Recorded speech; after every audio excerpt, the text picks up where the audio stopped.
Merci à vous d'être là. Merci pour cette invitation, cette double invitation qui me touche pour une raison très anecdotique, c'est que je suis de Poitiers et j'ai fait mes études au lycée Victor Hugo.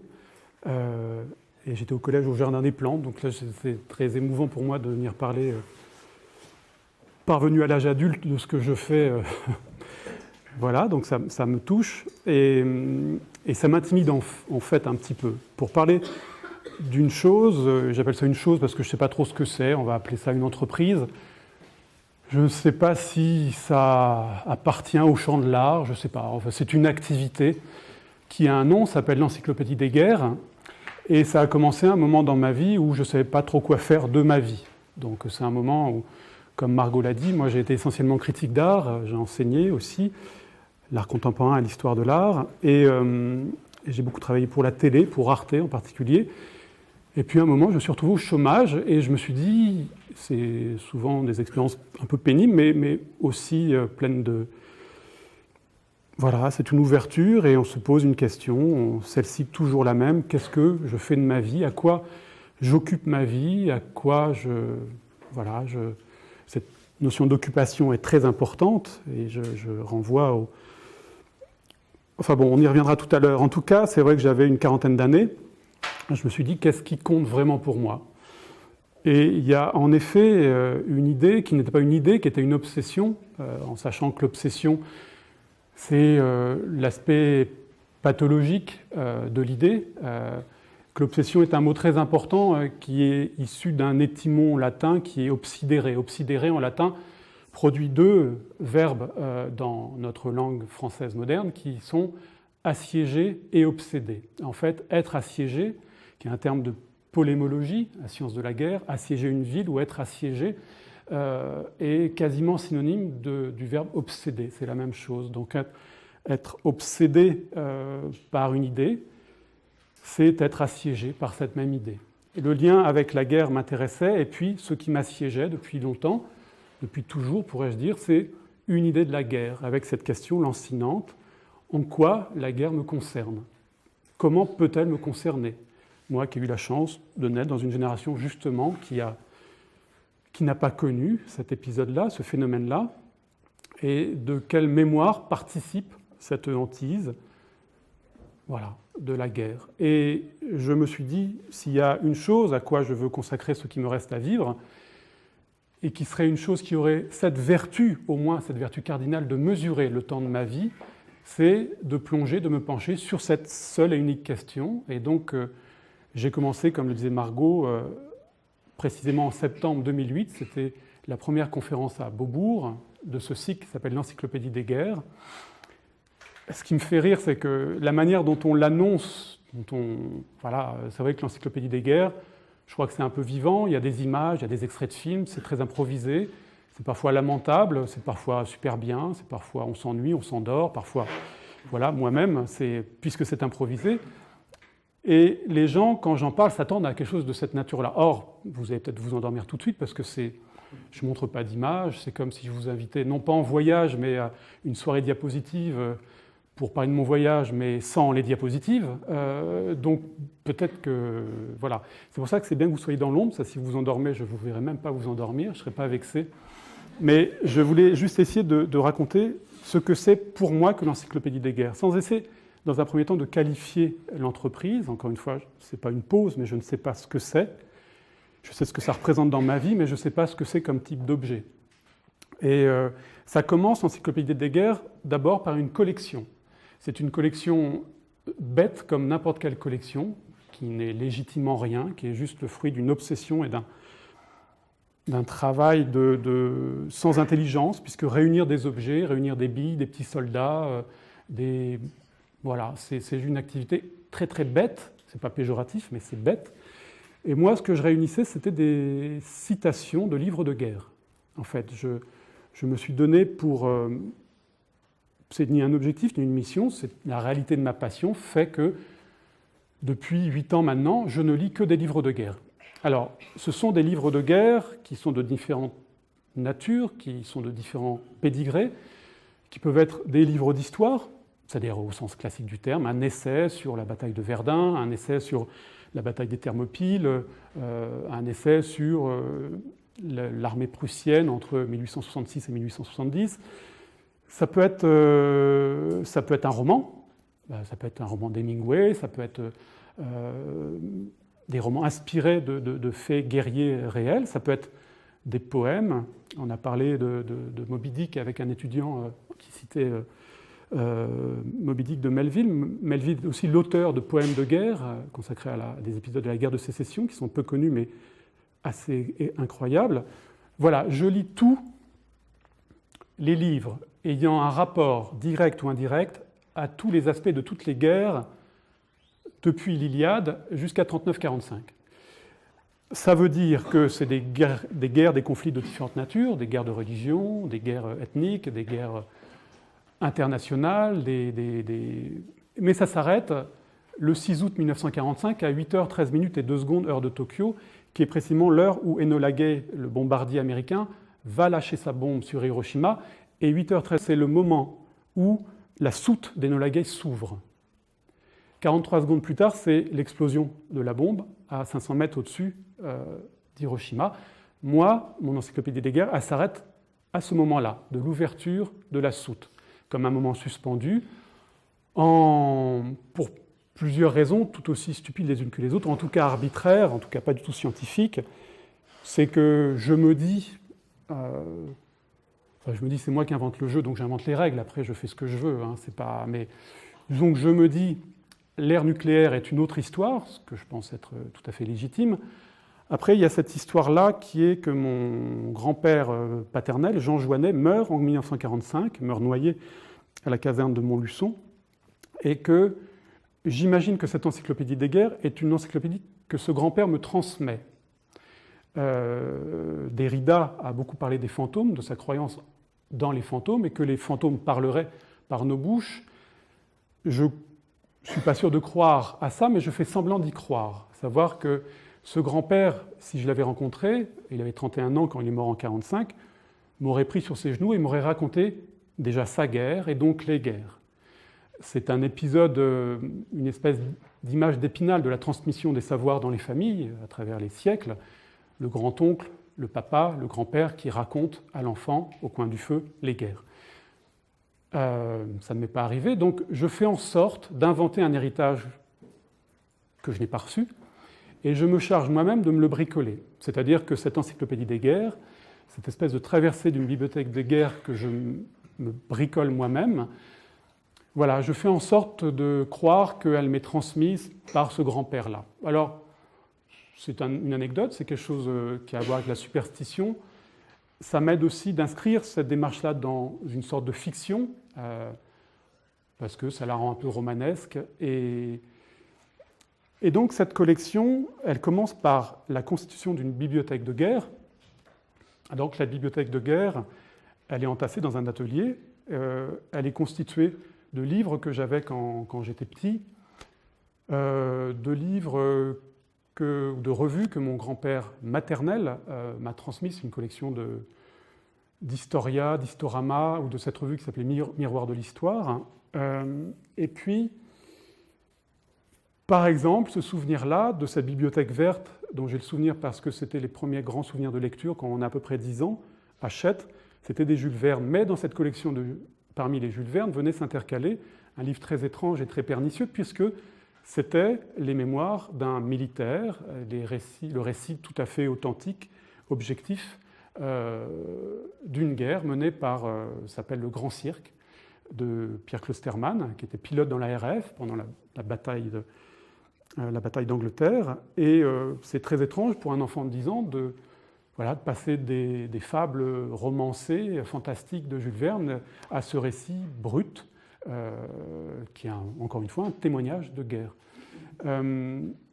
Ce que je veux dire par là, et c'est une parenthèse sans intérêt, mais c'est très troublant la manière dont on vend aux jeunes garçons la guerre comme une sous-famille des récits d'aventure, que la guerre est une aventure comme une autre, une aventure humaine, et ce qui se discute, ce qui est pour le moins discutable. En tout cas, cette bibliothèque de guerre, elle avait ces petites fondations de livres que j'achetais avec mon argent de poche, et puis des livres au fur et à mesure que j'ai achetés, cours de ma vie, même si ce qui a prédominé dans ma carrière de critique d'art, c'était plutôt des livres sur l'art, des livres d'esthétique. Et donc, ce que je fais depuis 6 ans maintenant, c'est qu'il y a un protocole que j'ai mis en place, très simple, tout bête aussi, tout ça est très très bête, c'est d'échanger ma propre bibliothèque contre des livres de guerre. Donc, ça se fait dans des lieux qui m'invitent, ça peut être des centres d'art, des musées, ça se fait dans 2 librairies aussi, et où j'installe à peu près entre 500 et 800 livres de ma bibliothèque personnelle, des livres qui ne traitent pas de la guerre, encore une fois, des livres d'art, des poésies, de la philosophie, et ces livres sont disponibles à l'échange, et des gens viennent m'amener les mémoires de Churchill, ou Orage d'acier de Ernst Junger, ou des choses qu'ils ont trouvées, qu'ils ont achetées pour faire cet échange-là. Et donc, ce n'est pas un potlatch, c'est vraiment un échange, c'est une espèce d'économie qui est motivée par 2 choses très, très particulières et très prosaïques. C'est quand j'ai commencé les conférences, dont je vais parler un peu plus tout à l'heure, les gens, très rapidement, ont commencé à m'amener des cadeaux, des livres, justement. Et comme j'ai toujours été gêné par les cadeaux, estimant ne pas les mériter, j'étais très embarrassé. J'ai trouvé cette idée d'échanger. J'ai dit, d'accord, j'accepte vos livres, mais en échange, vous venez prendre chez moi tel ou tel bouquin. Et l'intérêt de ces échanges aussi, c'est que, d'abord, c'est un intérêt économique, puisque j'ai dit que j'étais censé lire jusqu'à la fin de mes jours tous les livres ayant été écrits sur tous les aspects de toutes les guerres, de l'Iliade à 45. Donc évidemment, il faudrait que je sois un peu millionnaire. Donc voilà, c'est une espèce de trouvaille économique, d'échange qui fait en sorte que je peux progresser dans l'acquisition de cette bibliothèque de guerre. Elle a ceci d'avantageux, cette idée très simple, c'est que le système de vase communicant qui fait que dans le temps où se vide, où s'épuise ma bibliothèque classique, personnelle, et que s'agrandit ma bibliothèque de guerre, et je suis seul à avoir à l'esprit ce qui s'apparente pour moi à une sculpture, 2 bibliothèques qui se nourrissent, et pour moi je le vois comme une sculpture, dans 2 espaces différents, c'est aussi quelque chose qui m'engage au sens moral à garder le cap de cette entreprise qui est somme toute assez dure à maintenir. C'est que il ne s'agit pas de craindre la folie, simplement cet entêtement dans une direction jusqu'à la fin de ses jours est quelque chose qui c'est enivrant et très inquiétant. Et donc de voir disparaître les livres de ma bibliothèque et de voir... Je cherche un mot qui ne serait pas simplement technique, mais je cherche une fleur quand elle s'ouvre, comment...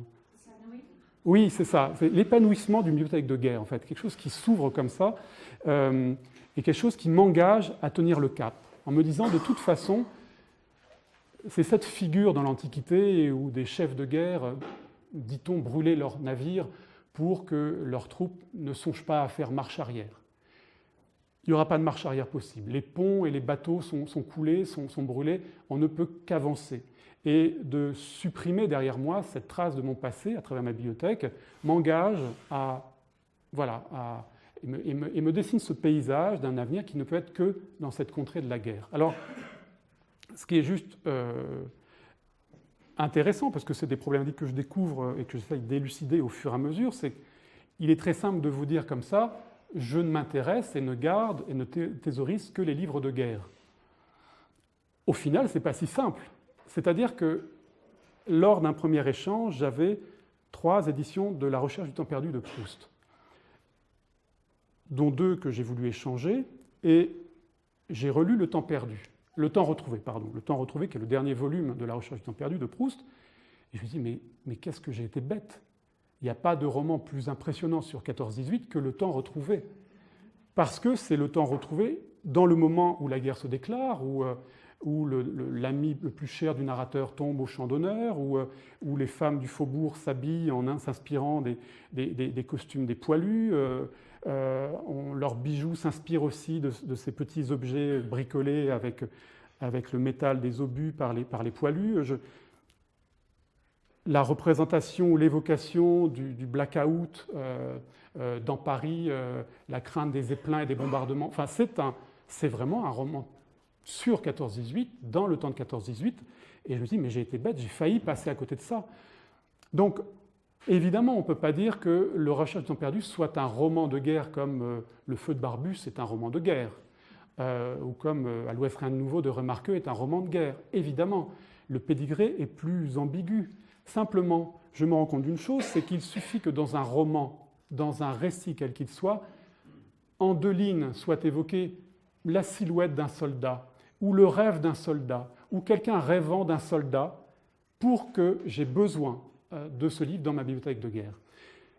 Et donc, c'est ça le vertige, c'est que pour être honnête, je sais très bien aujourd'hui que ce n'est pas tous les livres traitant de tous les aspects de toutes les guerres qu'il me faut réunir et lire, mais c'est tous les romans ayant été écrits depuis le début de l'humanité. Voilà, c'est juste ça, puisque d'abord, il n'y aurait pas de littérature sans guerre, et c'est un des principes de l'Encyclopédie des guerres, c'est pour ça que ça commence avec l'Iliade, qui raconte 8 siècles avant Jésus-Christ, une guerre qui n'a sûrement jamais eu lieu 4 siècles avant, écrit par un auteur qui sûrement jamais existé, ou a été plusieurs. Voilà, et que l'histoire du roman commence là, avec cette guerre-là. Et donc moi je bricole de cette manière-là, à partir de ces citations, puisque je lis et relis, et je les relis beaucoup, ces livres encore, et l'Iliade, et tous ces livres, dont certains je n'y comprends rien, parce que je ne suis pas historien, et il y a des moments, des termes techniques, je n'ai même pas fait mon service militaire, enfin, je ne connais même pas les grades de l'armée française, donc c'est avec beaucoup d'innocence, de naïveté, que je bricole des choses avec ça. Et donc je lis ces livres et je relève des mots. Je relève le mot pompon, je relève le mot joncher, je relève le mot baïonnette, il y a des mots évidents, parce que c'est des mots qui renvoient à des objets, à des outils, à des détails de stratégie, comme la colonne, la ligne, le carré, le cercle, qu'on trouve chez César, chez Plutarque, qu'on retrouve sous la plume de Wellington ou des commentateurs des campagnes napoléoniennes. Bon voilà, il y a des choses repérables comme ça, mais ces objets-là, ils ne sont pas les plus intéressants. Ce qui est plus intéressant, c'est des termes, des entrées, puisque ce sont des entrées, il y en a 937 aujourd'hui, qui vont de abattre mort à zouave, qui sont les entrées de l'encyclopédie. Alors il y en a de plus en plus, quasiment tous les jours. Et donc je m'arrête sur un mot, je m'y arrête soit parce que c'est un mot que je ne comprends pas, ou c'est un mot qui m'épate, c'est un mot qui me plaît ou qui me déplaît. En tout cas, c'est un mot ou une expression sur lesquels je trébuche. Puisque je citais la première, qui est longtemps la première entrée de l'Encyclopédie des guerres, a été l'entrée amour, ce qui est très très joli pour entrer dans une encyclopédie des guerres, l'entrée amour. Mais l'entrée abattre mort, par exemple, c'est une expression qu'on trouve dans ma traduction de la chanson de Roland. Il y a 16 occurrences de cette expression, où un chevalier ou des chevaliers, pour montrer leur prouesse et leur valeur au combat, ont ceci de ne pas simplement abattre leur ennemi, mais de les abattre morts, c'est-à-dire de les culbuter, et ces adversaires, une fois tombés, vous n'êtes pas bien là, vous n'allez pas être bien. Si. Regardez, on vous offre une chaise. Je ne peux pas passer pour là. Non mais regardez, il y a une chaise là. Ah non, ça fait un peu... Moi je ne suis pas très statique, donc ça fait un peu de mouvement, c'est dans le film. Et donc je collectionne voilà, cette expression abattre mort, donc j'en ai 16. Il y a des entrées qui sont construites que d'une citation, on reste un peu comme ça, un peu squelettique, un peu pas très... Et puis il y en a d'autres qui sont pléthoriques. Alors, pour donner un exemple, c'est à la fois le plus représentatif et le plus stupide voilà, mon entrée à la fois que je méprise et que j'adore, parce qu'elle est très explicite, c'est l'entrée qui s'appelle Boom.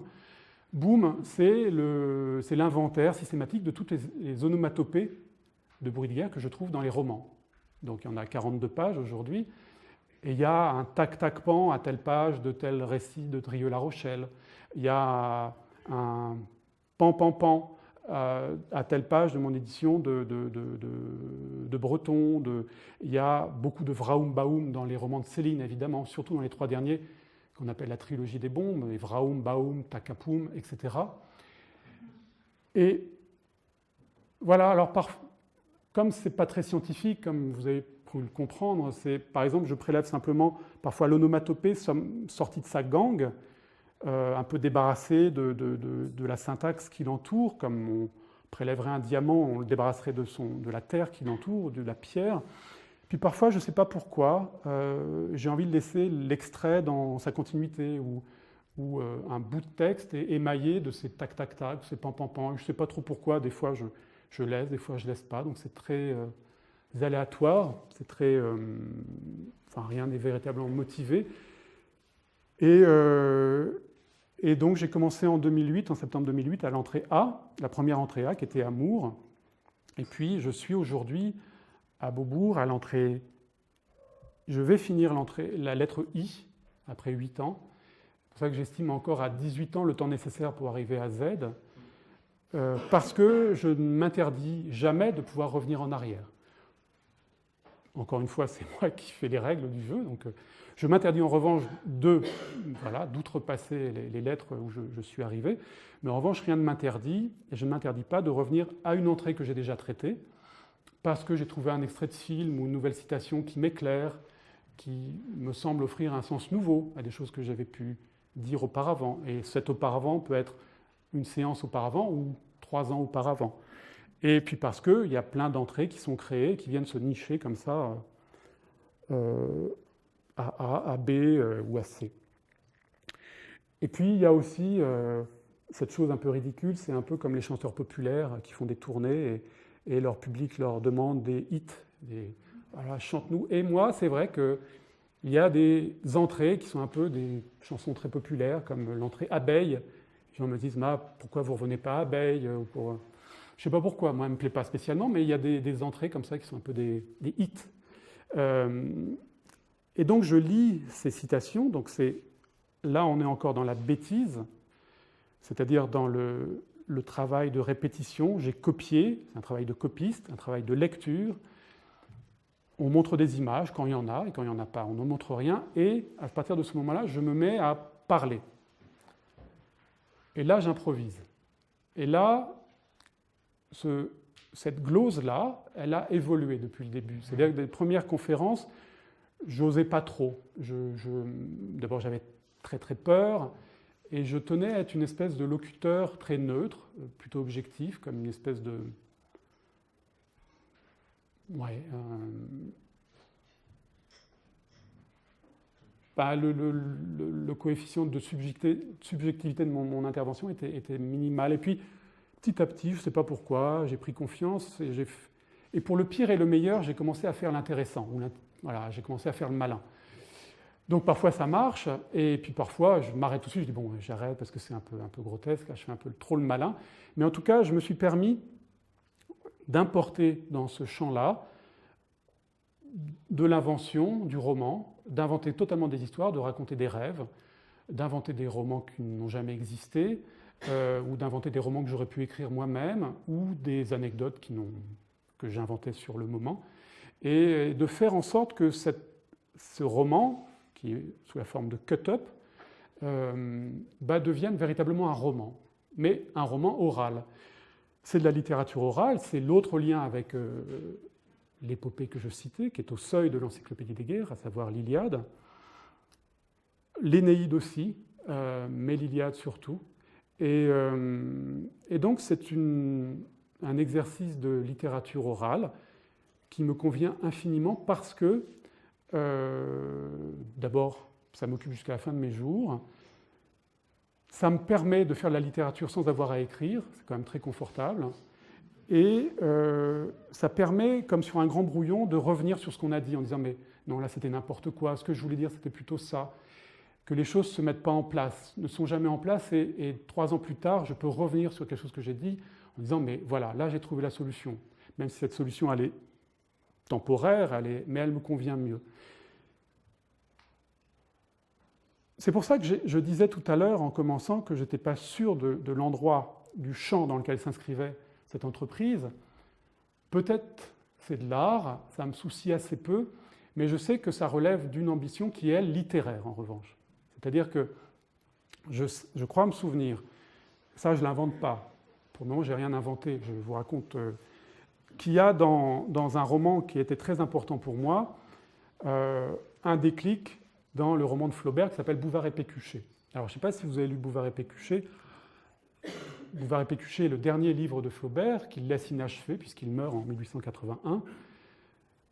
Et en 2 mots, c'est l'histoire de 2 personnages qui sont... C'est très émouvant parce qu'il veut, et ça transparaît dans sa correspondance, 2 personnages, non pas d'idiots, mais d'imbéciles, d'imbéciles heureux, un peu naïfs, qui se gaussent de l'idée très scolaire qu'ils ont du savoir, de la connaissance.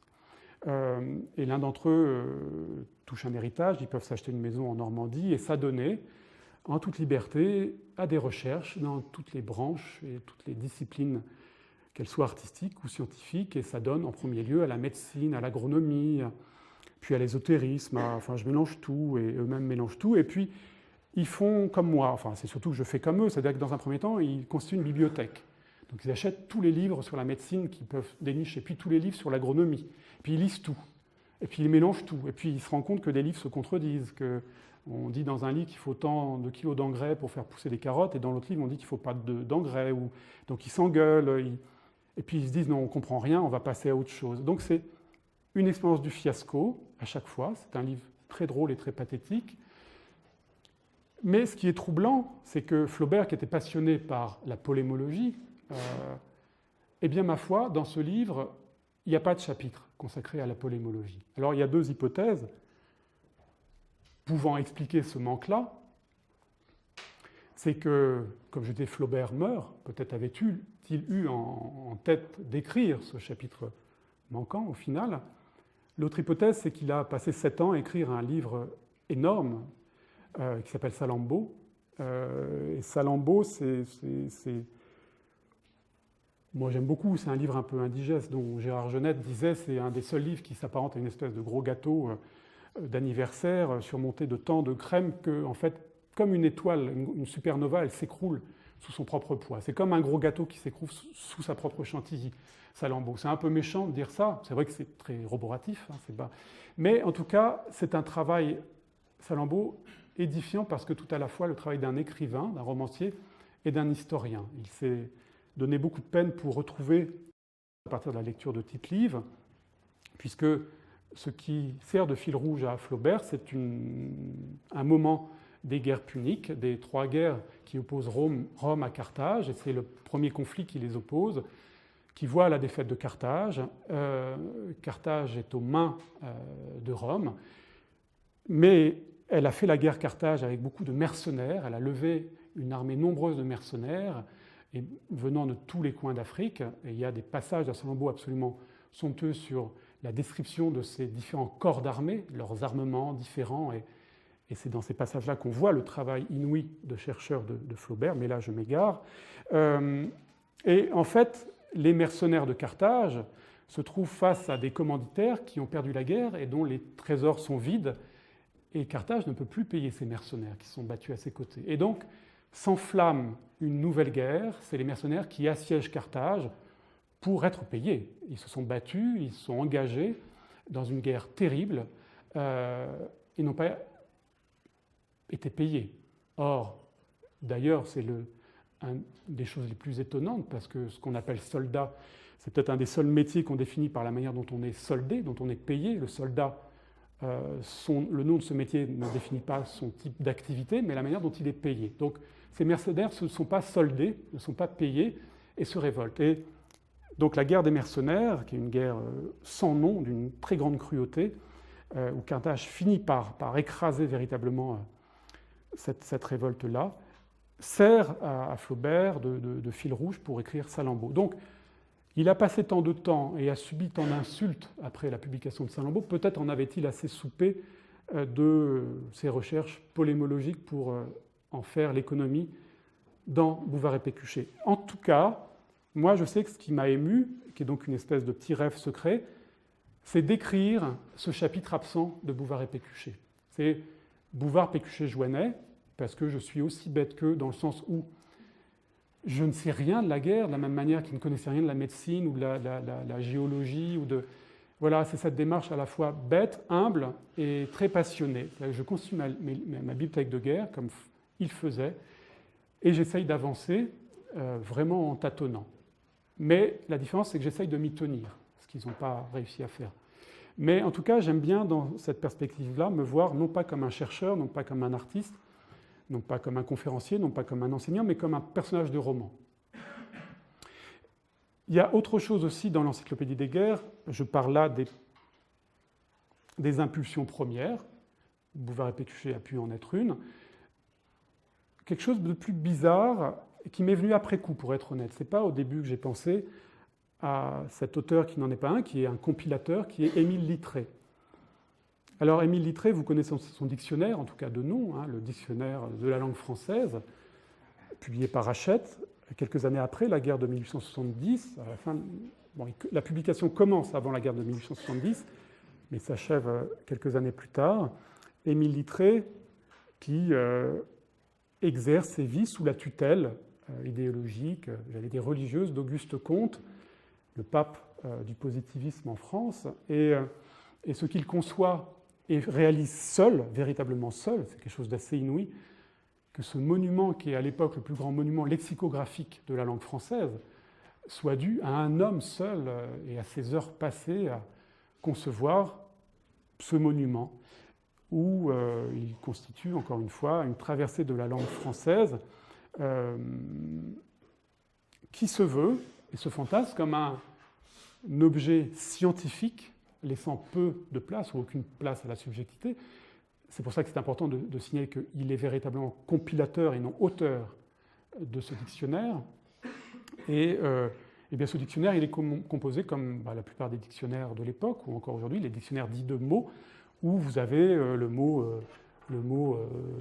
maternité, ou le mot chemin, ou le mot noisette, et l'étymologie, et puis prélevé dans le corpus de la littérature française, tel vers de Bossuet, tel mot de Racine, tel passage de Corneille, où ce mot apparaît pour rendre compte des usages multiples de ce terme-là dans la langue française. Et donc, Émile Littré, c'est ça, et son dictionnaire, c'est ça. Sauf que, quand on le lit, et je pense que même si ces gens ne se disent pas auteurs mais compilateurs, il faut lire les dictionnaires comme des romans à part entière. Pénétrer dans un roman par la première page et les traverser comme si on lisait, encore une fois, La Recherche du temps perdu ou n'importe quel autre roman. Et quand on les parcourt de cette manière-là, eh bien on découvre des choses très étonnantes. C'est qu'en fait, j'allais dire ce roman, ce dictionnaire n'est pas du tout ce que l'on croit. C'est-à-dire que, par exemple, on relève des choses très énigmatiques qui sont, par exemple, des citations sans auteur, des citations plus qu'ambiguës quant à leur attribution. Et une en particulier qui est à l'entrée fille, je ne sais pas si à l'entrée ciel ou à fille. Mais en tout cas, dans la vie de Littré, la vie de Littré n'a pas été une vie très très heureuse, on peut dire ça, mais il a eu un bonheur dans sa vie, c'est d'avoir une fille. La venue de cette fille a été pour lui, dans sa vie, peut-être le seul moment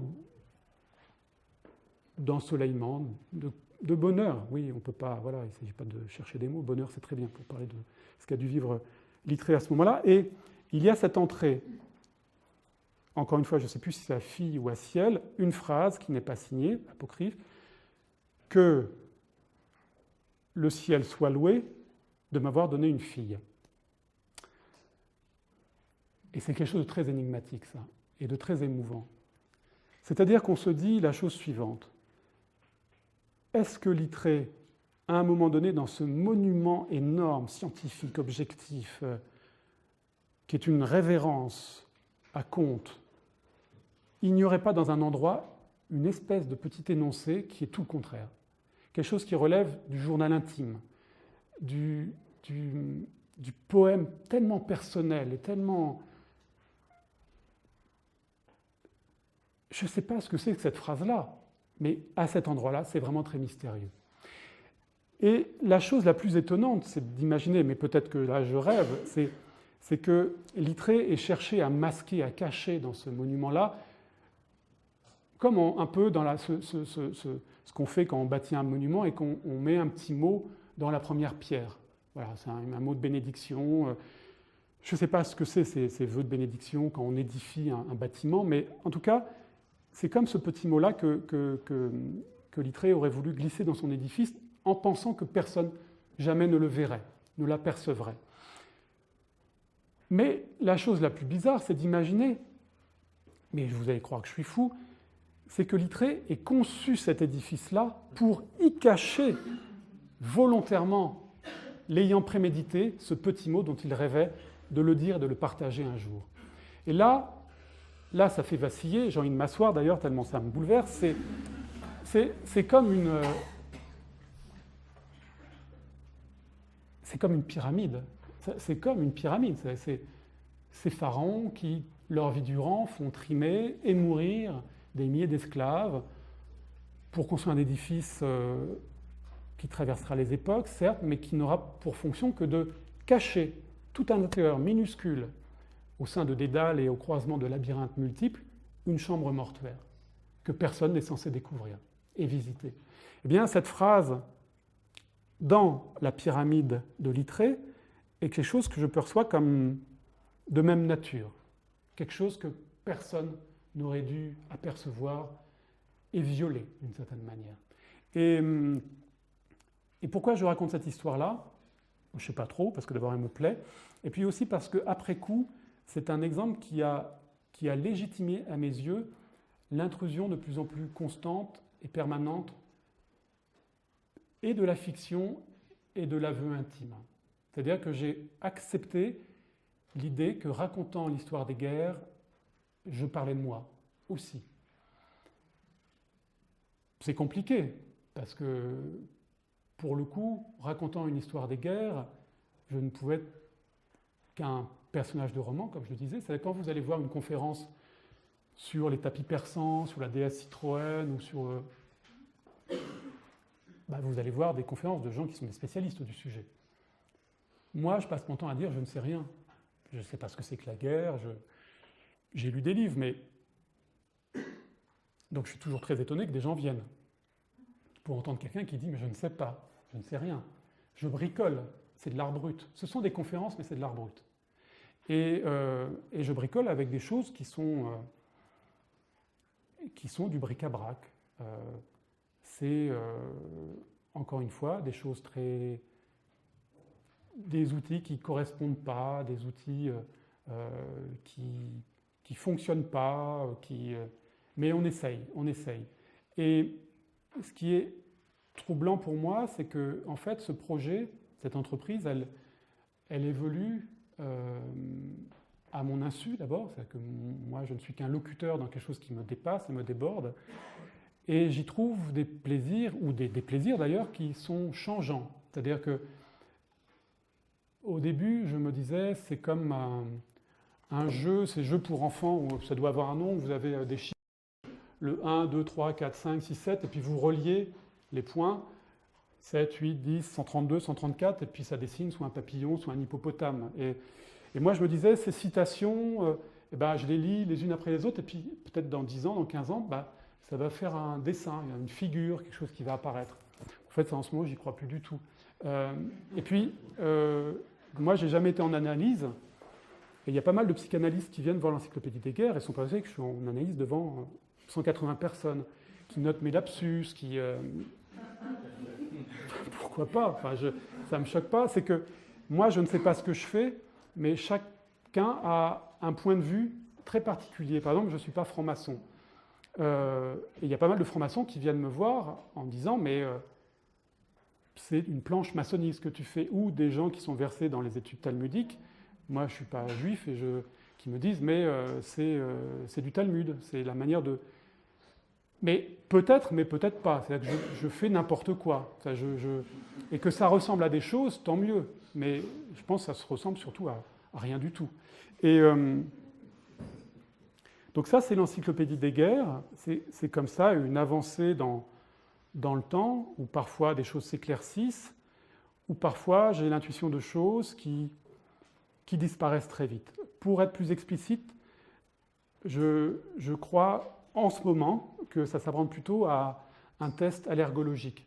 Et quand vous avez des allergies, j'entends des gens qui reniflent, vous allez voir un allergologue, et puis il teste sur vous, alors c'est le test essentiellement épidermique qui marche, où on teste sur vous voilà, savoir si c'est la laitue qui vous rend allergique, ou le lapin, ou l'hiver, ou etc. Et donc on fait des tests épidermiques, et puis quand ça rougit, quand ça irrite, vous êtes allergique à voilà, cet élément chimique-là.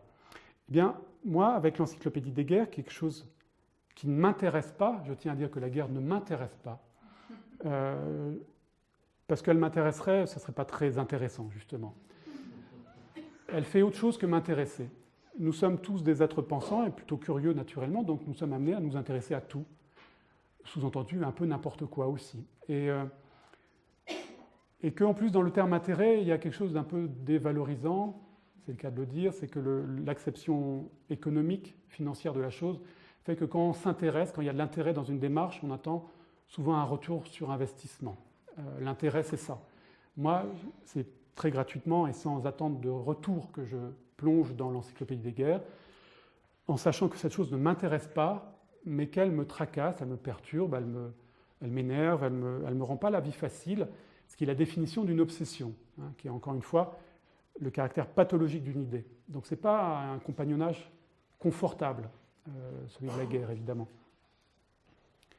Et j'ai l'impression, parce que cette encyclopédie des guerres est séquencée en entrées, voilà, boum, bague, amour, zouave, le dernier, de tester sur moi des bouts de guerre, des lamelles de guerre, des bribes de guerre, qui sont encore une fois des entrées alphabétiques ou des entrées lexicales, et de voir comment ça fonctionne sur moi.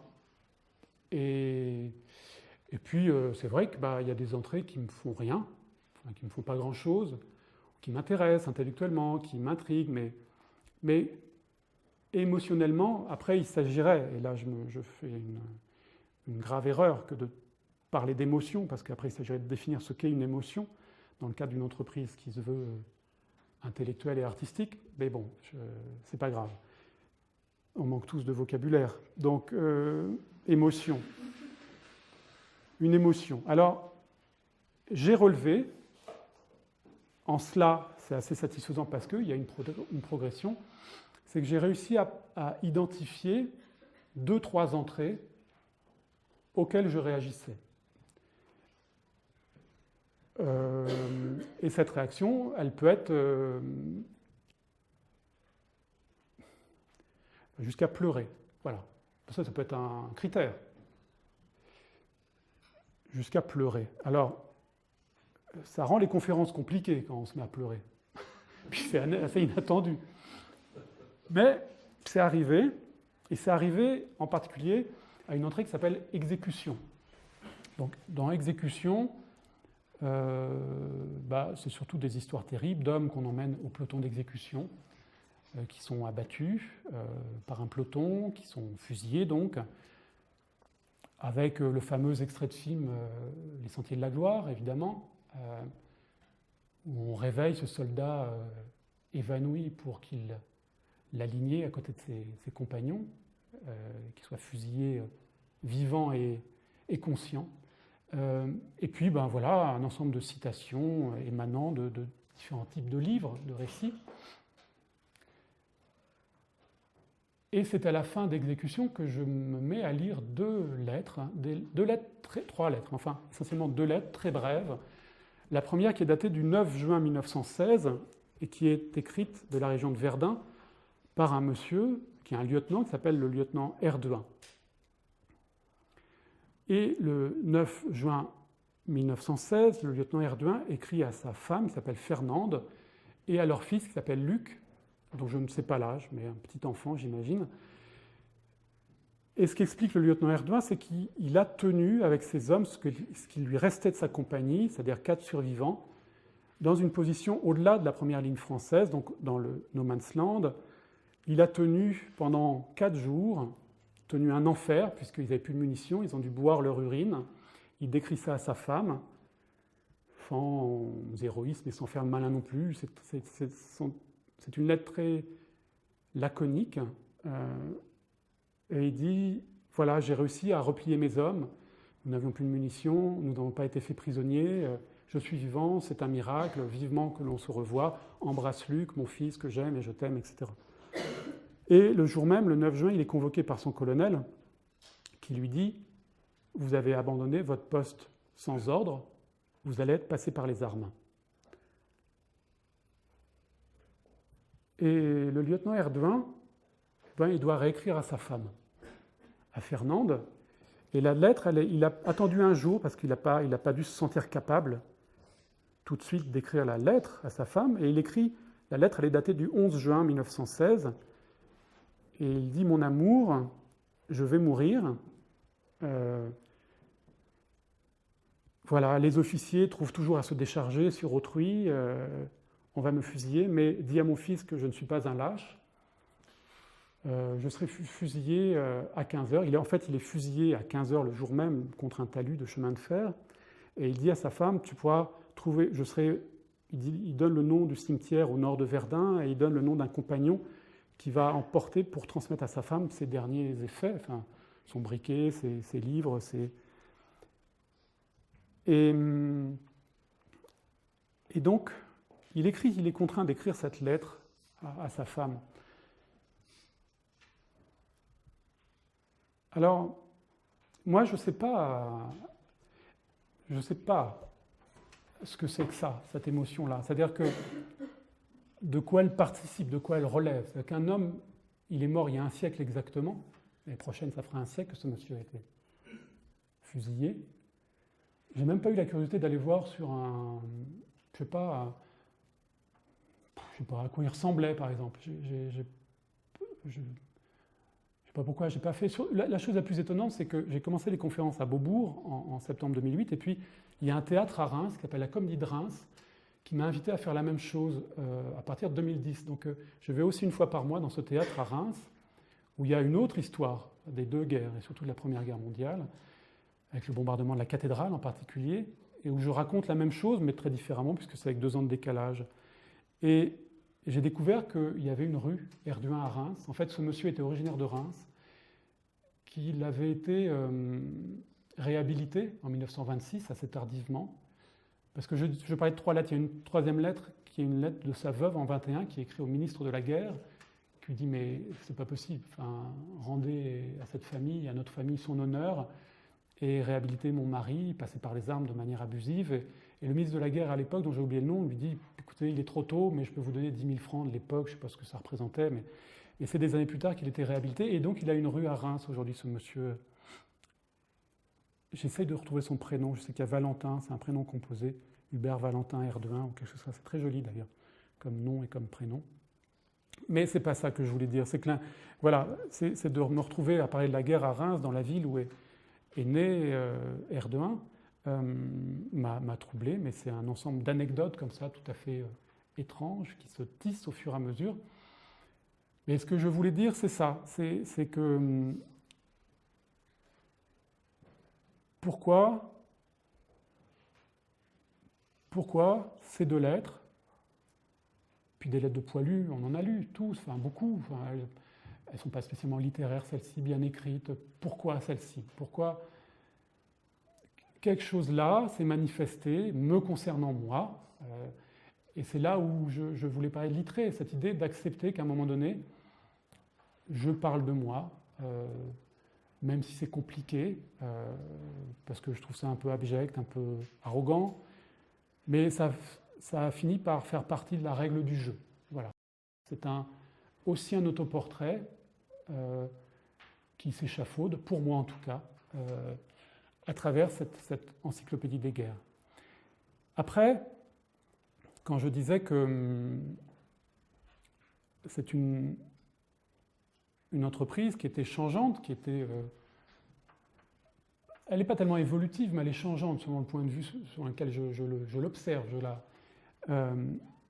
J'ai vu aussi la manière dont elle gagnait en vigueur, en intérêt, mais aussi comment elle se dépréciait. Je veux dire par là que dans la durée, n'importe quelle entreprise perd et gagne, quelle que soit l'activité, quelle que soit...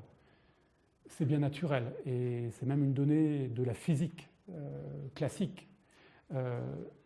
Alors, elle gagne en intérêt pour moi, mais elle perd en vigueur parce que ce que j'aimais beaucoup au début, c'est justement cette espèce de maladresse liée à l'innocence. C'est-à-dire quand j'étais ce personnage de roman qui ne savait pas de quoi il parlait. Et c'est vrai que je passais mon temps à m'excuser. Je me disais, mais là, je parle de la phalange thébaine et du déplacement de la phalange spartiate pendant la bataille de Leuctre, et je disais, mais en fait, je ne comprends pas ce que c'est qu'une phalange. J'ai pas bien compris. Et donc, ce type de discours, à la fois était séduisant pour un public, je faisais déjà un peu l'intéressant avec ça permet aussi de mettre les gens de son côté. Mais ce qui est très très bizarre, c'est qu'en fait, ça fait exactement 8 ans que je ne lis que des livres de guerre, et n'importe lequel d'entre vous, s'il se spécialisait et lisait des livres sur la botanique pendant 10 ans, ou des livres sur l'histoire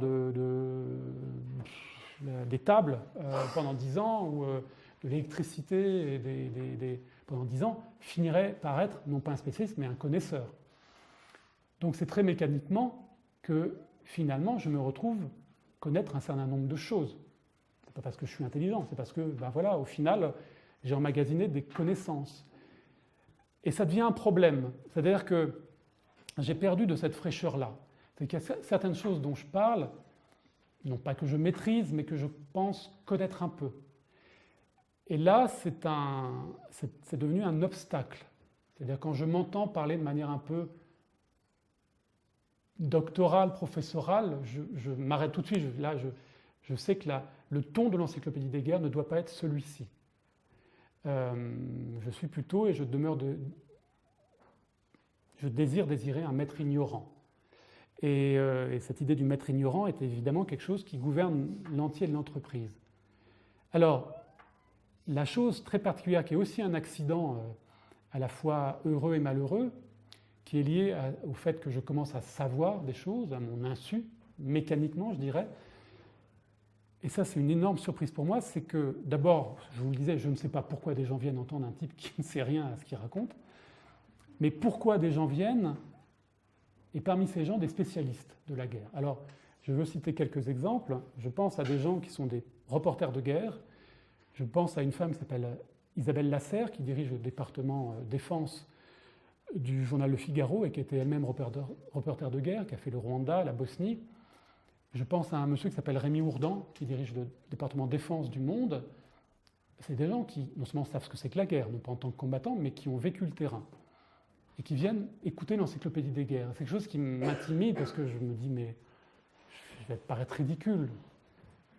Et en fait, c'est pas ce qu'ils viennent écouter, parce qu'eux, ils savent ce que c'est que la guerre. Mais il y a, par exemple, j'ai reçu un courrier il y a 2 ans d'un institut qui s'appelle l'IHEDN. L'IHEDN, c'est un institut qui dépend du Premier ministre, qui est l'Institut en hautes études, des hautes études en défense nationale. Donc c'est à l'école de guerre. Et donc j'ai été contacté par le vice-amiral Sarad, qui dirige l'IHEDN. Et donc je vais à l'école de guerre, et ce monsieur me dit on aimerait bien que vous donniez des cours de littérature de guerre à nos officiers. Alors, je lui ai dit, mais merci d'abord, parce que je suis quelqu'un de très poli. J'ai expliqué pourquoi ça ne m'intéressait pas, mais j'étais très troublé de la raison pour laquelle lui, il estimait que j'étais à même d'enseigner à des officiers, alors que moi, encore une fois, je dis, mais d'abord, vous savez que je m'arrête en 1945. Il me dit, oui, je suis tout à fait au courant, mais encore une fois, on en est encore à étudier les campagnes napoléoniennes à l'école de guerre. Je dis, oui, je comprends bien, mais je pense que... Alors, ce que je veux dire par là, sans aller plus loin, c'est ce type de quiproquo qui m'intéresse. C'est-à-dire que quand je dis je ne sais pas ce que je suis dans l'aventure, que je suis peut-être quelque chose qui s'apparenterait à un personnage de roman, ben comme un personnage de roman, oui, je suis invité par un vice-amiral à la tête d'un institut de défense nationale et j'y vais comme un personnage de roman. C'est un chapitre entier de ce roman qui se construit autour de l'encyclopédie des guerres, qui n'est que le fil rouge de ma vie aujourd'hui. Voilà. Et qu'autour de ces conférences, eh ben, il y a des rencontres, il y a des rencontres qui sont des hasards heureux ou malencontreux, mais parmi les plus heureux, il y a par exemple les gens que je rencontre quand je fais les échanges de bibliothèque. Les personnes qui échangent leurs livres sont souvent des femmes. très étrangement. Et ce sont souvent des veuves, étrangement aussi. Ce sont des veuves qui se séparent des livres du mari. Des collections de livres de guerre du mari qui les ont fait chier toute leur vie. Ces livres sur Verdun, sur la campagne napoléonienne, on n'en pouvait plus. Voilà. Et donc, le mari n'est plus là. Et donc, elles m'amènent leurs livres, qui ne sont pas à eux, à elles d'ailleurs, et elles s'en débarrassent pour, en échange, prendre des beaux livres d'art, des récits, des romans. Et donc, c'est comme une libération pour elles. Il y a même une qui m'a dit, mais vous êtes une espèce de Christ, parce que vous prenez le mal sur vos épaules. Là, les gens vous apportent les parts de mal de leur bibliothèque, ces parts de honte et de mal que constituent les récits de guerre et les guerres elles-mêmes. Et bon, je ne vois pas du tout les choses comme ça, je vous rassure. Moi, c'est juste des éléments techniques pour travailler. Et donc, c'est souvent des très beaux échanges, des très belles rencontres, que c'est motivé par ces échanges, même si parfois je me fais avoir. C'est-à-dire que, puisque le principe c'est un livre contre un livre, il n'y a pas du tout de notion de valeur, on va m'amener un poche tout pourri à qui manque la moitié des pages et on va prendre un très beau livre sur César, non pas Jules César, puisque justement je le garderai, c'était Jules César, mais catalogue raisonné de César, 1500 pages. Bon, j'ai rien à dire, c'est le protocole. Mais voilà, c'est comme ça que se constitue aussi ma bibliothèque des guerres. Et voilà, donc moi ce que j'aime au final dans cette entreprise, c'est qu'elle m'invente comme personnage, elle me procure en effet un parcours. Quand je disais, je crois que je l'ai dit en commençant, que la vertu cardinale de cette entreprise, c'est celle de mesurer le temps de ma vie. C'est quelque chose qui a à voir avec la superstition, sûrement aussi, que, comme je disais, certaines de ces conférences ne sont pas intéressantes, ennuyeuses, mais c'est vivant. Voilà, c'est vivant, et puis ça fonctionne comme un sablier. Et il y a des œuvres que je ne comprenais pas en tant que critique d'art, que je commence à non pas assimiler, à saisir mieux en revanche en faisant l'encyclopédie des guerres. Et je voulais parler de ce grand peintre franco-polonais qui s'appelle Roman Opałka. Margot va me reprendre, je crois que c'est Opałka en polonais. Opałka. Et Opałka, pour ceux qui ne connaissent pas, il est mort il n'y a pas si longtemps, qui avait une œuvre avant 65, mais en 65, il est dans un café de Varsovie, il attend sa femme, elle est en retard, il s'embête et il a un petit cahier comme vous là, et puis il note 1, 2, 3, 4, 5, 6, 7, et puis elle ne vient toujours pas, 8, 12, 50, 51, il note des chiffres, et puis elle n'arrive toujours pas, et il est très content qu'elle n'arrive plus parce qu'il est concentré sur ce qu'il vient de faire et il se dit, mais là, j'ai décidé de ma vie.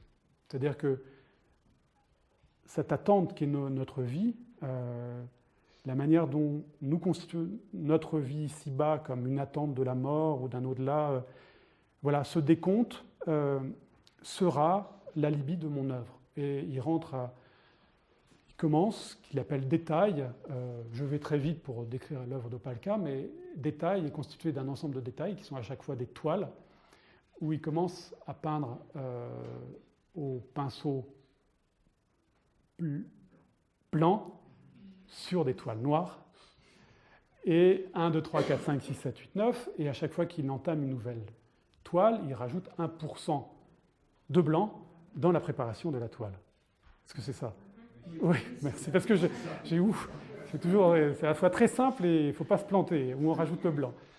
Bon, ce qui fait qu'il y a un très beau film d'un monsieur qui s'appelle Christophe Loisillon sur Opałka, où il filme le moment où il franchit le cap du 5 millionième. C'est un très beau travelling dans son atelier où on le voit inscrire 5 millions.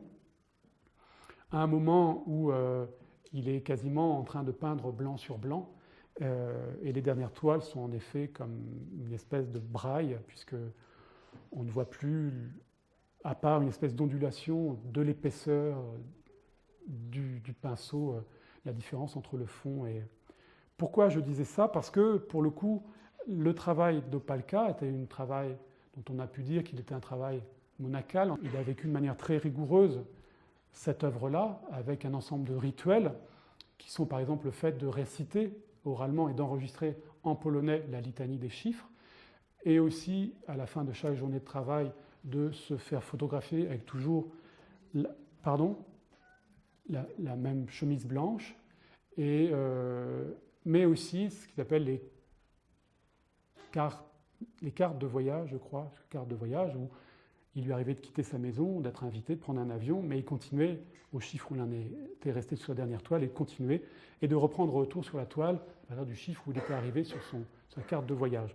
Ce que je veux dire par là, c'est que cette vie-là, où s'épuise l'art, ou cet art, où s'épuise la vie, dans le même temps, est quelque chose, non pas que j'aimerais, ou que je souhaiterais comparer, ou si je n'ai pas l'audace de comparer ce que je fais avec l'œuvre d'Opalka, mais en tout cas, en termes de sensation, de consacrer de manière exclusive mon temps à cette entreprise-là. C'est-à-dire qu'en effet, je lis des livres de guerre tous les jours, et je vois et revois des films de guerre chaque jour, de manière exclusive. C'est-à-dire que je m'interdis depuis 8 ans de lire tout autre livre que des livres traitant indirectement ou directement de la guerre. Il y a 3 exceptions à cela que je tiens à signaler. Il y a 3 auteurs que je continue à lire, qui sont les livres et les nouveautés d'un écrivain espagnol qui s'appelle Enrique Villamatas, les livres d'un écrivain que j'aime beaucoup qui s'appelle Pascal Quignard, et d'un ami qui s'appelle Olivier Cadio. Je ne sais pas pourquoi, parce que ce sont des œuvres que j'admire. Ce sont bizarrement 3 auteurs qui ne parlent pas de guerre, ça m'emmerde parce que je pourrais faire une pierre deux coups, lire leurs livres et nourrir mon encyclopédie des guerres, mais ils ne font pas cet effort pour me faire plaisir. Mais à part ces 3 auteurs, je ne lis que des livres de guerre. Et quand je dis je les lis, je suis obligé, comme je disais tout à l'heure, de les relire et les lire encore, dans le sens où, par exemple, l'Iliade, qui ouvre chronologiquement ma bibliothèque, que j'ai lu une 12aine de fois depuis 8 ans, parce qu'une première fois, j'y ai prélevé, je sais très bien ce que j'ai prélevé dans l'Iliade à la première lecture. C'est une entrée qui s'appelait Pierre. Parce que j'ai découvert que beaucoup de héros et de demi-dieux se battaient sous les murs de Troie à coups de cailloux. On prenait des gros rochers, on y faisait des batailles de rocailles, parce qu'il ne suffisait pas d'une lance, d'une flèche pour montrer sa force, on prenait un gros caillou et on écrasait son ennemi, on l'écrabouillait. Et donc il y a plein d'occurrences comme ça, de scènes de batailles de rocailles sous les murs de Troie. Et je m'étais dit, mon entrée Pierre, elle va s'arrêter là. Sauf que, lisant livre après livre, je trouve, jusque dans les guerres modernes, par exemple, un passage d'Orage d'acier de Hans Junger, que j'ai cité tout à l'heure, qui est le plus célèbre des récits de Junger ayant trait à la Première Guerre mondiale. Il y a les journaux de guerre aussi de la Seconde Guerre mondiale de Junger. Mais en tout cas, Orage d'acier, il y a une scène où un soldat allemand, isolé et sans munitions, se voit assailli par 3 Highlanders, donc des Britanniques, et se saisit de mottes de terre et de cailloux et les projette sur les ennemis. Il y a un moment que j'ai prélevé dans un article, dans un des numéros d'Historama sur la campagne italienne des Alliés en 1943, et en particulier sur la bataille de Monte Cassino, où le sergent d'un GOUM tunisien de l'armée française n'a plus de munitions et est assailli par des parachutistes allemands et n'a que des cailloux pour les faire fuir. Donc, c'est pas simplement, et c'est ça qui m'a intéressé, c'est que cette entrée Pierre, dont je pensais qu'elle resterait dans le domaine de la quasi-mythologie avec ses exemples sous les murs de Troie, où Diomède, Ajax se battent à coups de cailloux, eh bien non, il y a des exemples très modernes et très proches qui ont fait que l'entrée Pierre est devenue énorme. Elle a changé de nom, ça c'est une parenthèse, vous voyez que tout ça est très détricoté, je vous raconte un peu tout dans le... Ouais, il n'y a pas de plan, hein. Elle a changé de nom, elle s'appelle Lapidaire maintenant. Je ne sais pas trop pourquoi, parce que j'avais trop d'entrées à P, et j'en avais pas assez à L. Comme tous les collectionneurs, je suis très maniaque. C'est que c'est pas tant de ranger, c'est quand vous collectionnez des billes ou des timbres, c'est bien de les réunir, mais après vous portez une attention très particulière au rangement, à la manière dont vous allez à des bourses d'échange, vous allez montrer votre collection de pièces. Alors vous faites des petits présentoirs avec des fonds de feutrine, c'est tout aussi important. Donc j'aime bien l'idée que dans l'Encyclopédie des guerres, eh bien, oui, je sais qu'il y a plus d'entrées à A, à B qu'à Z. Ça m'énerve, mais c'est comme ça. Mais en tout cas, j'essaye de faire en sorte que ça s'équilibre. Donc l'entrée Pierre est devenue Lapidaire. Et puis c'est vrai que c'est la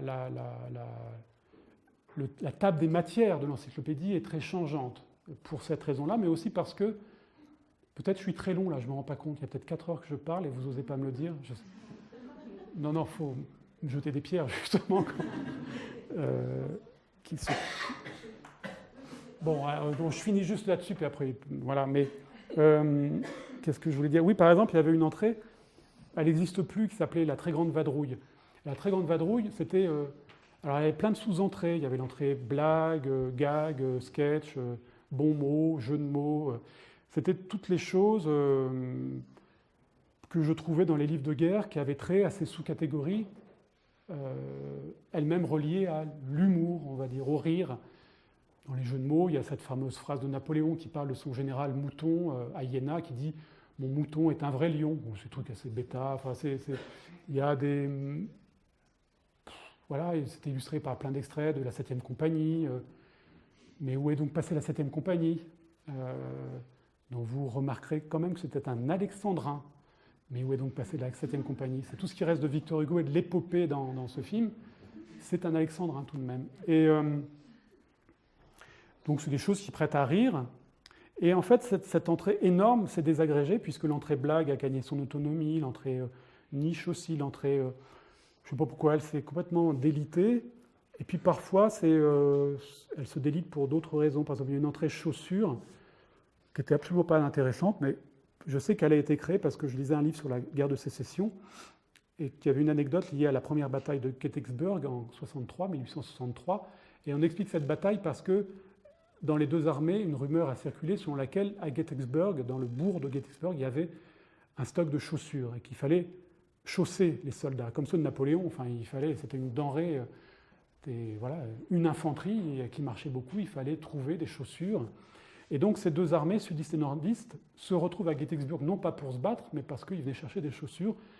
Le stock n'y était pas, mais s'y déroule, du fait de cette rumeur, une très grande bataille décisive, première bataille de Gettysburg. Et à partir de là, j'ai cherché les chaussures dans les histoires de guerre, et puis il y a des sous-entrées. Alors, il y a l'entrée espadrille, parce que pendant la guerre d'Espagne, oui, on utilisait beaucoup d'espadrilles dans les brigades internationales. Il fallait livrer des espadrilles, voilà. Mais ce n'était pas intéressant, juste au moment où j'ai créé une sous-entrée chausson. Alors là, ça a commencé à m'intriguer, parce que le chausson et la guerre, c'est plus intriguant. Et pourquoi il y a eu l'engrais chausson? Ah oui, ça je m'en souviens très bien maintenant. Mais je ne me rappellerai plus du nom du colonel. C'est un colonel d'une unité de la cavalerie lourde de l'armée française en 1870. C'est l'été, en août 1870, il y a la dernière grande charge de cavalerie. Et ce colonel charge à la tête de ses cuirassiers. Et il est dit qu'avant la charge, il chausse ses chaussons.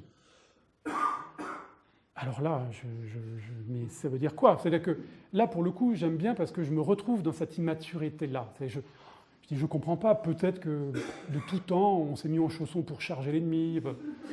Ça m'étonne en même temps, mais je me dis, mais je connais tellement rien.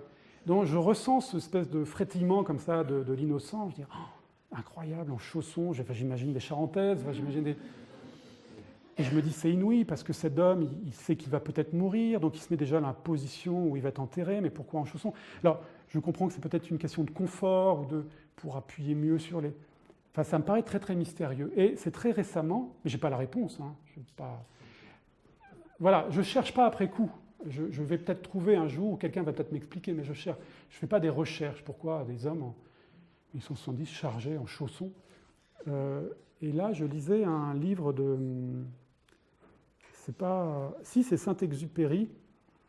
C'est un livre peut-être moins connu que les autres. C'est pas Vol de nuit, justement. C'est un livre dont le titre m'échappe, où il évoque une mission pendant la débâcle, enfin, à 40, en mai-juin 40, et donc c'est une mission de renseignement ou d'observation sur le nord, alors que l'armée allemande est déjà en train d'entrer en France. Et voilà, c'est juste ça, il décrit les chaussons qu'il porte pendant cette mission. Alors, j'ai compris que là, parce que c'était en altitude, ils ont des max oxygène et c'est lié au froid, donc ils ont des espèces de bottes chaussons en feutrine, j'imagine, mais il appelle ça chaussons. Et je crois qu'il y en a une troisième occurrence, dont j'ai oublié, mais en tout cas, voilà, il y a une entrée chausson dans l'Encyclopédie des guerres, mais bon voilà, je reconnais avec vous, c'est un peu ridicule, ça ne va pas m'expliquer grand-chose sur ce qu'est la guerre, mais c'est comme ça que ça se constitue, en tout cas, de manière très, très immature. C'est plusieurs fois que j'utilise ce terme, donc il faut que je rende hommage non seulement à Flaubert, à Littré, mais aussi à un autre grand polonais, à Witold Gombrowicz, qui est aussi quelqu'un qui gouverne cette entreprise, qui a ciselé, mis au point de manière tellement efficace cette notion d'immaturité, qui est à l'œuvre, entre autres, dans un récit, dans toutes les œuvres de Gombrowicz, mais surtout dans la pornographie. Et je voulais en venir à cela tout à l'heure, c'est que l'immaturité est une arme de très grande efficacité, et beaucoup plus efficace que le savoir parfois ou la connaissance.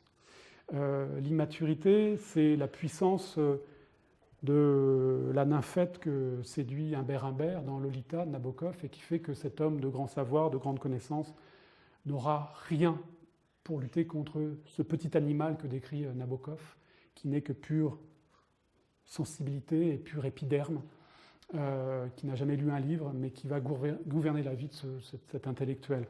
L'immaturité est une très grande puissance, et c'est la raison pour laquelle je crois l'Encyclopédie des guerres, malgré ses défauts, c'est parce que c'est un bricolage de bric et de broc. Et le terme de bricolage, désolé, mais c'est encore une parenthèse, que le terme de bricole désignait un type de catapulte moyenâgeux jusqu'à la fin du XIIIe siècle, qui étaient ces catapultes moyenâgeuses du genre Manjonneau, ou je ne sais pas si on disait Mangonneau ou Manjonneau, en tout cas qui sont des pierriers, des catapultes modernes, on va dire, même si elles sont médiévales. Et la bricole s'appelait ainsi parce que c'était un outil de siège, donc un outil dit polyurcétique, la polyurcétique rendant compte de toutes les techniques de siège, de défense de siège comme on assiège et comme on se défend d'un siège.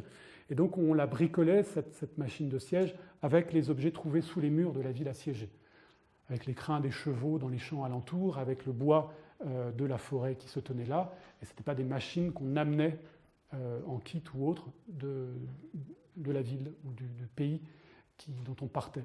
Et donc la bricole, c'est ça, c'est pour ça que l'Encyclopédie des guerres est une bricole, tout autant qu'un bricolage. Et quant à la puissance de l'immaturité, qui est une puissance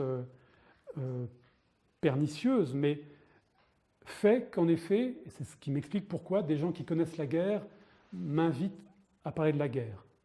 C'est-à-dire que, évidemment, je dis n'importe quoi, évidemment, j'invente beaucoup de choses, mais que l'immaturité fait que et c'est pas une question c'est quasiment une question statistique, c'est que je suis amené mécaniquement à dire des choses assez justes. C'est comme quand vous jouez au poker la première fois, vous gagnez. Quand vous faites de l'escrime avec un maître, un escrimeur, et vous touchez un fleuret, vous le touchez toujours la première fois. C'est à la fois cette puissance de l'immaturité, c'est que face au type qui sait ce que c'est qu'un fleuret, vous allez faire tellement n'importe quoi que ça sera tellement inattendu que vous allez le toucher. Quelle que soit l'activité, ça marche, ça. Et moi, parlant de la guerre, ça marche, évidemment. Et par exemple, je pense à un monsieur qui s'appelle Laurent Henninger qui enseigne aussi à l'école de guerre, qui est le grand spécialiste français de l'armée rouge. Donc, de l'armée rouge et de sa théorie jusqu'aux purges de 37, parce que dans l'armée, c'est 37, les grandes purges dans l'armée rouge. C'est un peu plus tôt dans les autres institutions soviétiques. Mais bon, en tout cas, il est spécialiste des théories, ce qu'on appelle l'opératique, entre la stratégie et la tactique, enfin l'opératique de l'armée soviétique, l'armée rouge. Et ce monsieur vient à l'Encyclopédie des guerres. Alors au début, j'étais super gêné. Et première fois, je vais le voir, j'espère que je n'ai pas dit trop de conneries, mais il m'a dit, mais si, il me dit, il y a des trucs, ça ne tient pas debout, mais il dit, vous avez dit une chose sur une notion tellement naïvement, alors que nous, historiens des guerres, on a mis 30 ans avant d'arriver à ce type de conclusion. Ça concernait ce qu'on appelle le tournant d'une guerre. C'est une facilité, quand vous lisez des livres sur les guerres, c'est une facilité d'historien ou de narrateur ou de romancier, je dirais, que de dire ou d'écrire, voilà, La bataille de Midway était le tournant de la guerre dans le Pacifique. La bataille de Verdun était le tournant de la guerre sur le sol français en 14-18. La bataille de Stalingrad ou la bataille de Koursk ont été le tournant de la guerre à l'Est.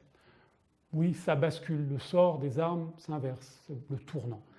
Et moi, j'ai toujours douté de cette expression-là. J'ai trouvé une facilité littéraire.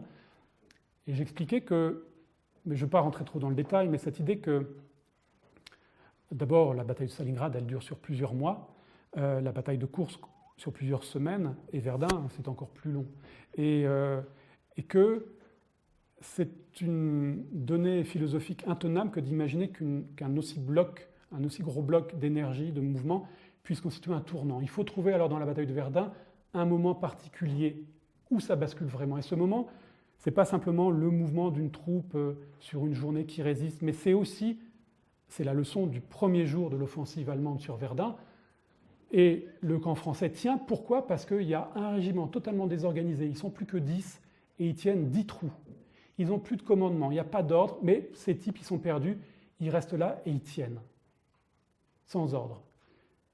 Et donc, si Verdun est un tournant, il faut trouver le moment où ça tourne dans Verdun. Et si on trouve ces 10 types du premier jour, trouver lequel a tenu le premier et qui a fait que les autres sont restés à ses côtés, lequel a tiré le premier qui avait encore des munitions, lequel est tombé le premier et a poussé le premier râle, et dans ce râle, quel est le moment j'exagère un petit peu, mais cette idée que si Verdun est un tournant, il faut aller à l'endroit précis où ça a tourné. Et donc on n'a aucune légitimité à traiter d'un moment aussi vaste de la guerre comme un tournant. La guerre, d'abord, elle est constante. Depuis, il y a une seule guerre de l'Antiquité jusqu'à aujourd'hui. Il y a des moments d'apaisement, d'embrasement, mais c'est une donnée constante de l'humanité. Elle est parfois loin, parfois invisible, parfois ténue, parfois elle explose, mais elle est continue. Et qu'il n'y a pas de tournant dans cette histoire-là. Voilà, enfin, c'est mon point de vue. La guerre est une météorologie constante de l'humanité. C'est terrible à dire, mais c'est le climat même de l'humanité. C'est pas... Ça me renvoie à autre chose, mais je vais m'arrêter là sur l'idée qui n'est pas de moi, mais que j'ai pu redécouvrir très naïvement aussi avec cette hypothèse que la guerre est un phénomène naturel, au même titre que les saisons, mais ça c'est une autre histoire. Là j'ai beaucoup parlé, là.